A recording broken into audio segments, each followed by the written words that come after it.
Hello, and thank you for tuning in to Town Meeting TV's coverage of Town Meeting Day 2026. My name is Debbie Ingram. This program is part of a series of budget presentations and candidate forums hosted by Town Meeting TV in advance of the Town Meeting Day election on Tuesday, March 3rd of this year. These forums are made possible by Town Meeting TV's generous underwriting partners. You can find all of our forums at cctv.org/TMD2026, or you can watch on Town Meeting TV's YouTube channel, where auto-generated captions are available. If you're tuning in on YouTube, also please remember to click the subscribe button so that you can stay tuned in to local democracy the entire election season. On today's program, we will hear from Burlington School District staff about their district budget. This district includes 9 schools and 2 programs, so it's a big district. And our guests today are Superintendent Tom Flanagan and Communication and Public Relations Specialist Russ Ellick.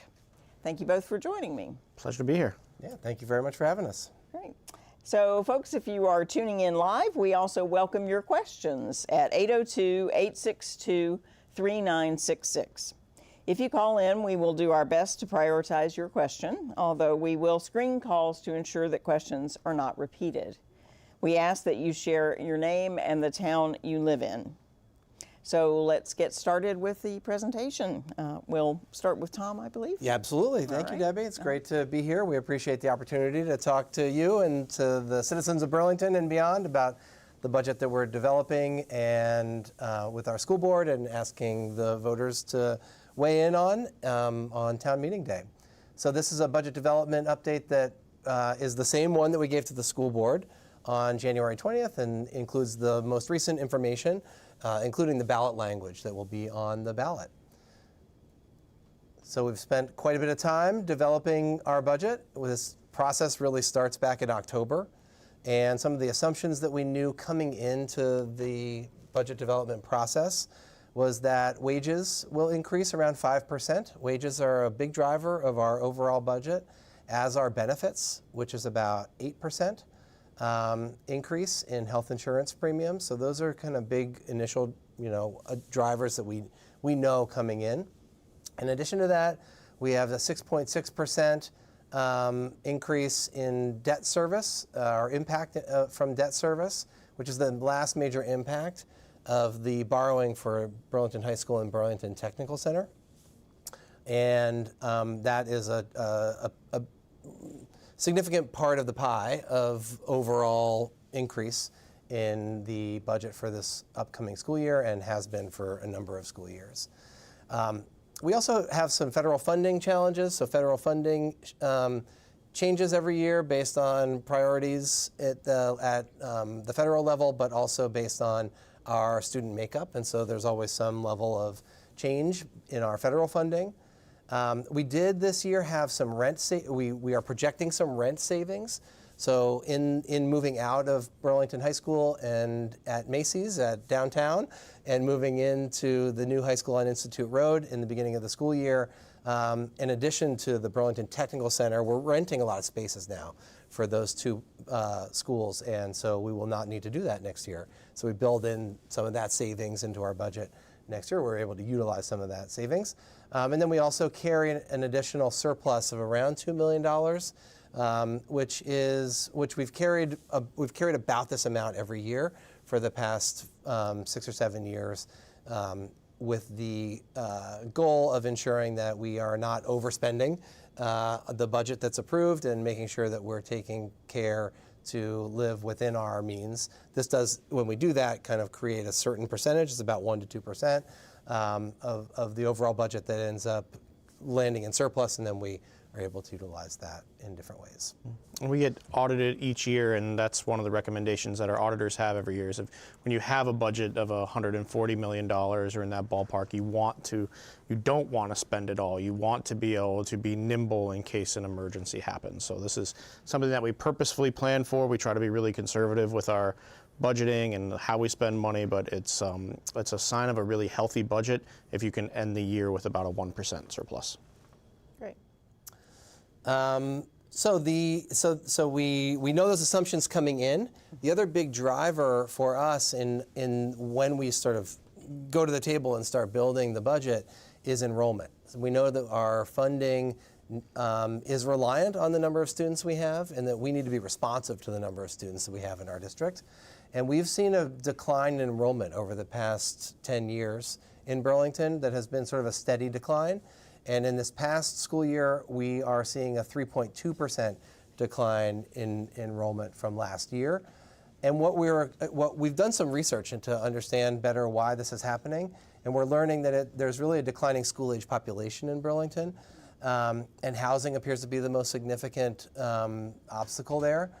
We do have families who, this year, a number of families with multiple children who, because they were not able to find housing in town, have needed to move outside of the district and have asked to remain in the district for the remainder of the school year. Families that really want to stay but just in the schools but just can't afford to live in Burlington or can't find a house that is that they can afford. So that's a big one. The second is a decrease in the number of refugees who are being resettled. So we're seeing a total stop of all refugee resettlement.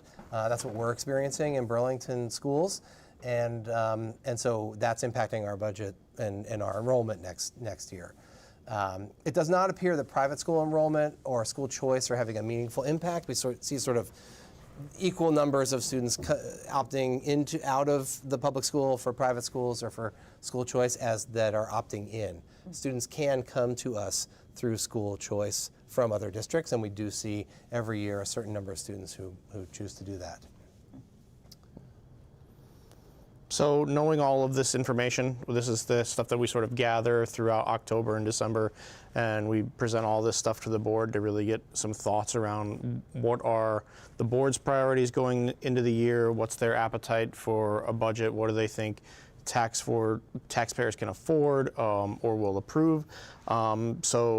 Throughout that process, we learned that the board wanted us to continue to align our staffing to enrollment. This is something that we've done over multiple years, where if we lose 30 kids or so, that usually means we have to reduce a teacher in some area. And that's usually in an incoming cohort. So maybe there was so many kids that we needed 3 kindergarten classrooms this year, but now there's only enough for 2 kindergarten classroom teachers. We knew that the board wanted to limit budget growth because the community has supported the new high school and technical center, and that's a huge part of the budget. It's about 13% of our budget is going to be repaying debts this year. They also knew that we wanted to continue to support academic achievement and rigorous academic instruction. And so they asked us to think about those things as we developed our budget. And so when we take the school board's guidance and go to working on building the budget with all the information, the assumptions and the enrollment and the guidance from the board, and we build a budget as a leadership team with our principals and directors and have a process for determining how to move forward with what we know is in place. And so this year our budget overall produces is $140 million. That is all in, so it's our local funding that we get from the state, from the Ed Fund. It's also our federal funding and any other grants. So it's really the total budget, and the total budget increase is 4.47% based on that total budget increase. And that was a big deal because the board said, please get under 5. So not only did we get under 5, but we got substantially under 5, more than half a percentage point, to really show like we're going to take this seriously, and we still think that we can have really rigorous academic programs. Yeah, and I think it's important for folks to know that this budget includes reductions of 10 full-time FTEs, we call them, so employees, and 6.5 of those are current teachers, and 3.5 are district office positions, and there are no additions in this budget. So this is really just maintaining our current level of service based on the decline in enrollment, factoring for the decline in enrollment. And so I think it goes back to the assumptions. It really reflects the increase in salaries and benefits and sort of the amount that we need to just continue to run the district. Tax increase is always a bit of a challenge to articulate at this time of the year because we are working off of estimates. So we get a tax letter on December 1st that tells us what the state feels what the tax impacts are going to be after looking at all the projections across the state. And they projected a 12% tax increase overall in the initial reviews of those, and that was reflected in that tax letter. Right away, Governor Scott said that he was going to recommend a buy down of those taxes with $75 million that was already set aside in the state budget. And we saw the leadership in the House and the Senate, Democrat and Republicans, all saying that we needed to buy down taxes at least the $75 million. So our estimate in yellow on our slide and what we've been talking about is a 4.7% increase, but that includes the $75 million projected buy down. We think this is the most responsible number to present publicly, but if there was no buy down, the tax rate increase would be 8.99%, even with a level service budget where we've added no additional services or staff and we've made reductions.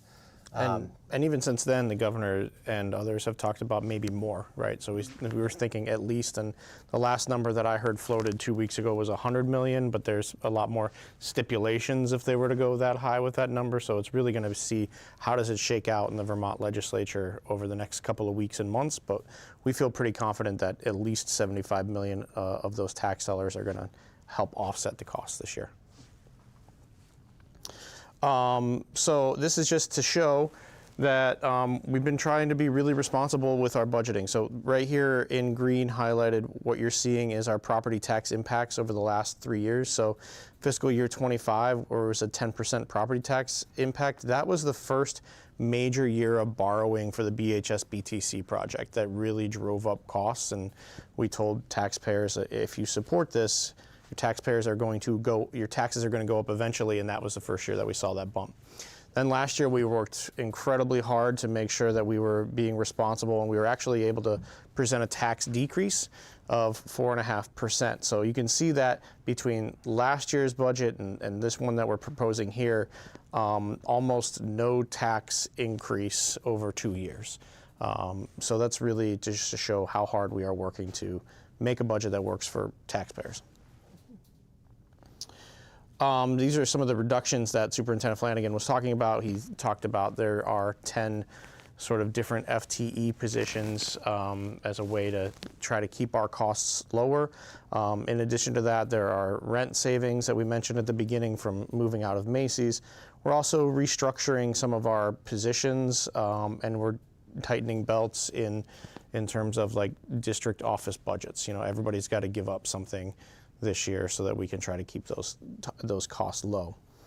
And I had something to say about that, but it's totally gone now.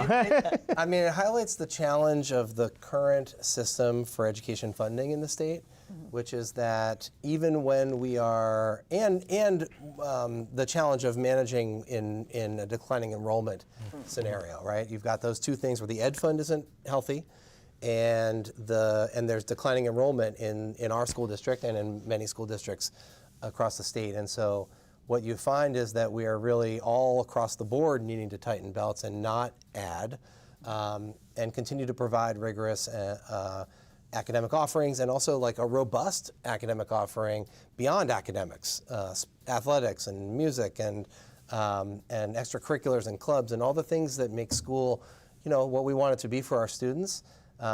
Has an impact. And so we feel good about the budget that we're presenting, and that we'll be able to maintain our current levels of service, but we're not adding in these budgets. And I think it's important for people to know that. I think we've got great schools. We're going to continue to maintain great schools, but we're in a position, and we have been for a few years and will continue to be, where we're not adding significantly to our programming. We're really maintaining the current programs we have and working to improve those with the resources that we have. And one of the things that we've seen across the region and even across the state is that there have been years where some school districts have had to have a lot more layoffs than 10 people. We've really taken a disciplined approach in the last 5 years to making sure that we're sort of slowly reducing the number of FTEs that we have in the district.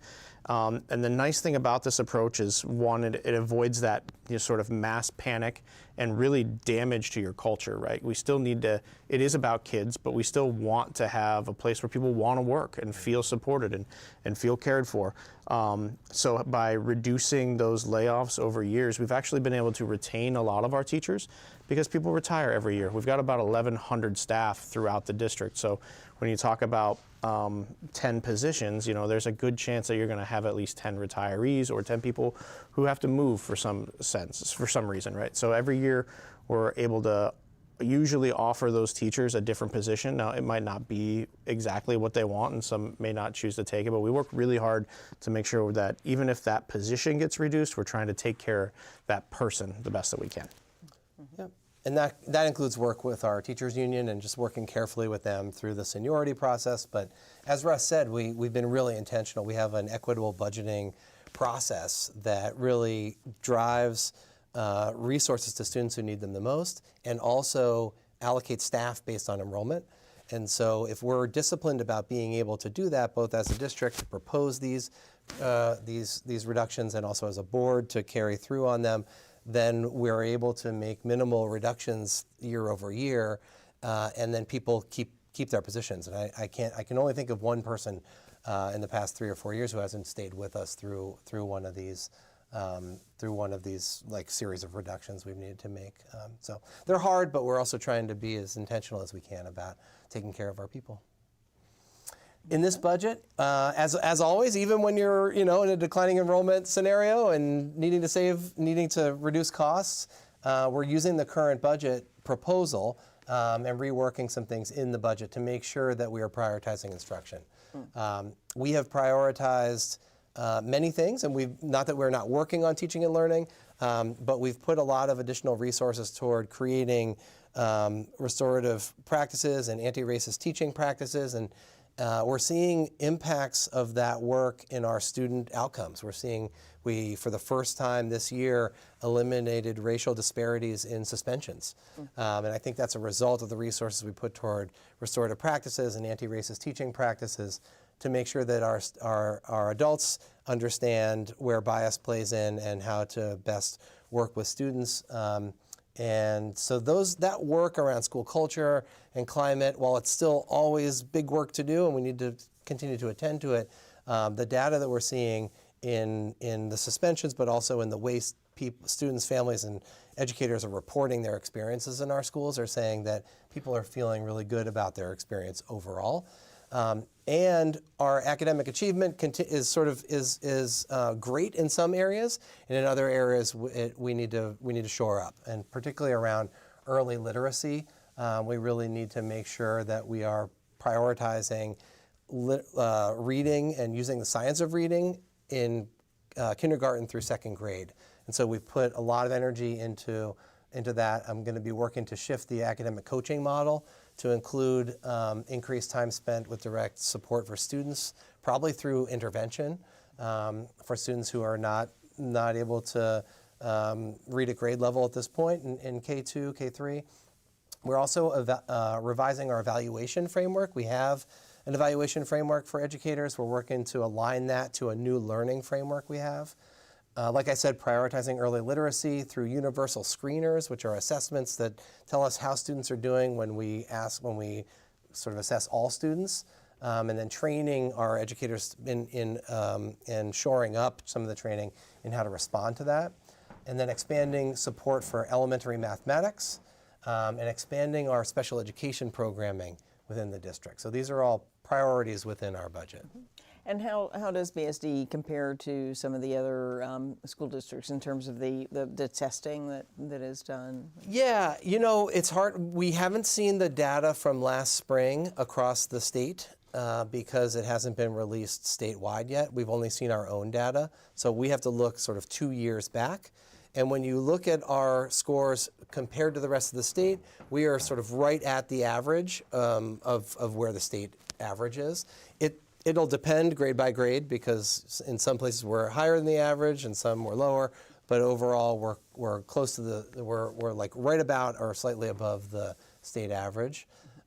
What we want to do is bring the whole average up, but also we've got big disparities between students who qualify for free and reduced lunch and students who are multilingual learners and students who have special education needs. Their academic achievement scores are significantly lower than students who don't have those qualifiers.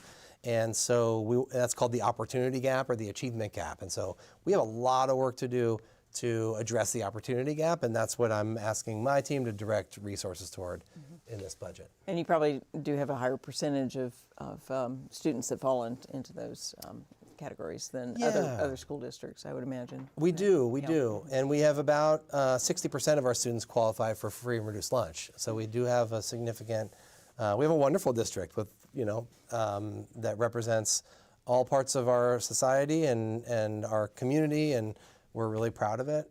And we know that in order to make sure that we're setting students up for success after school, after they leave our schools, we need to make sure that we're shoring up those foundational learning skills that everybody needs. Makes sense, yeah. So we have two different things that we put into the budget that we won't go into very much, but this is a part of the equitable budgeting model. They're called RISE allocations.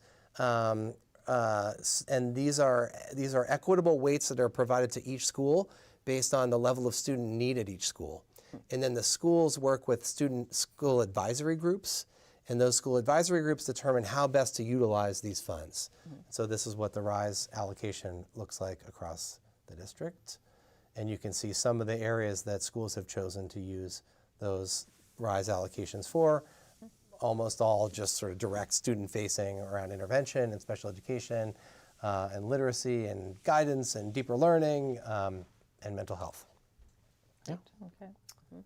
And if I could ask you about that, I think a lot of people at home think that maybe our schools are trying to do an awful lot of things outside the traditional model of just classroom instruction. There are a lot of things have fallen to our schools, and rather than paying for them out of the general budget, they're paid for out of our education budget. Could you speak to some of those things that I'm thinking about, like mental health and maybe even, well, it doesn't sound like you do universal school meals, but different kinds of things like that. We do have universal school meals too. Yeah, Okay. There's a lot. Our schools are central hubs in our communities, and we provide a lot of service beyond teaching and learning, food and the care and after just the day-to-day care, right? And care before school and after school, mental health provision, mental health services for students and for families. There's just so much, and I do think that what is asked of schools continues to grow and is more than it has ever been. And I don't have a problem with that. Like, I think we're well suited to be able to do that work. What I take issue with is being blamed by state government officials for spending too much without real understanding of all the pressures that we're under. We've been advocating at the State House for equitable funding for a long time, and we achieved it recently. We are involved in the conversations with the state, or advocating in the conversations with the state around new proposals to find other ways to create, to save money statewide. And so we're interested in those conversations, but I really take issue with the sort of blaming of school boards and school districts around spending when there is so much more than we're doing than what traditionally schools needed to do. And so, I appreciate you asking that question, and that's something we definitely feel. I think having so much of this in the Ed Fund does present a false understanding of spending, right, or an inaccurate overall understanding of our spending. Right, yes. Yeah. It puts a lot of pressure on the system. Yes, yeah. Yeah, and even things that you wouldn't think about, like things that Tom is thinking about, is direct support to students and families that we love to do. I mean, if you talk to our staff, they're on fire for service. They want to be that piece. But like one of the things that I think is funny is part of our per pupil spending includes our debt service that we had to pay for the new high school and technical center. There's no school construction aid in the state of Vermont. We had to tear down a sick and dilapidated building and build a new one, and now we have to pay for that, and it goes towards our school spending. So it looks like we're spending an exorbitant amount, and it's like, no, 13% of our budget is to pay for that new building. Yeah, that's right. Yeah, that's a good thing for people to know. That's important. Yes. Yeah. Yeah. So you're getting to the meat of the issue, the property taxes. Yeah. Okay. Yeah. This is like the big reveal. This is the slide we know that everyone looks for every year. So the average homestead value that the city uses is a house at $370,000. And this is my slide, right? I'm not stepping on your toes. Sorry. So we're projecting, as we said, about a 4.7% property tax increase. So if your home was worth $370,000, that's about $266 more dollars. And if your house is at $500,000, it's at $359, and it goes up, and it's a linear graph, so you can sort of figure out what your numbers would be from there. I think the vast majority of people in Burlington qualify for some property tax relief through the homestead credits. We have had a hard time sort of calculating what that will be, but we believe that the increased percentage for those paying on income is going to be about 1.8%. So it's a little bit smaller of an increase for those paying on income, but there's so many different variations depending on how much money you make and how much your house is worth that those numbers move around a lot. But it is going to be a smaller impact for those people who make less than, I think it's about $140,000 as a couple, Yes. or as two people. So. Yes, yeah. Sometimes people forget in our system that we do have income sensitivity, so that does make a relief for a lot of people. Yeah. And this is the ballot language. Everyone, you'll see it. We work for the district. We work for taxpayers, so we're not allowed to have an opinion on whether or not you should vote yes or no. Obviously, this is a budget that Superintendent Flanagan supports. I think for us, it's most important that you get out there and vote. Let us know how you feel. Participate in this democracy, especially as it is under attack right now. We want you engaged, and we want you letting us know how you feel about your schools. Yeah. And heaven forbid, but what would happen if it were voted down? What's the process after that? Well, if a budget gets voted down, you carry forward with the budget from the previous year, and then what districts do is they go back and rework and come back to voters. Yeah. And we have some time before we would have to. We'd probably go back, sit with the board, and I'd have to identify more reductions if that's what we're hearing that the taxpayers want. And you have until June 1 to try to get your budget passed as many times as you can. It takes a few weeks, I think, to put together a new budget and then run a new election. And then if you don't have one passed by June 1, it automatically kicks into, you get the same amount of funding that you had last year. So we would have a few months to figure it out, but it would result in, I think, some pretty painful and deep cuts, deeper. I mean, we already have 10 FTE reductions here. We would be looking at substantially more to get lower. Right. Yeah. Great. Well, thank you so much. I really appreciate your time and all that good information for voters. And I want to thank you at home also for tuning in to Town Meeting TV's ongoing coverage of local candidates, budgets, and ballot items. You can find this and many more forums at cctv.org/TMD2026 or on Town Meeting TV's YouTube channel. And don't forget to cast your ballot on Town Meeting Day or before, and that's March 3rd. And then you can tune into Town Meeting TV's results recap show that evening, starting live at 7 p.m. Never miss it. Oh, good. I'm glad. Glued to your set, are you? That's right. Well, contact your local clerk to find out how to obtain a ballot and how to register, which you can do on the same day in Vermont. So we make it easy for you to vote. So please do get out there and vote. And thank you for watching and sharing Town Meeting TV.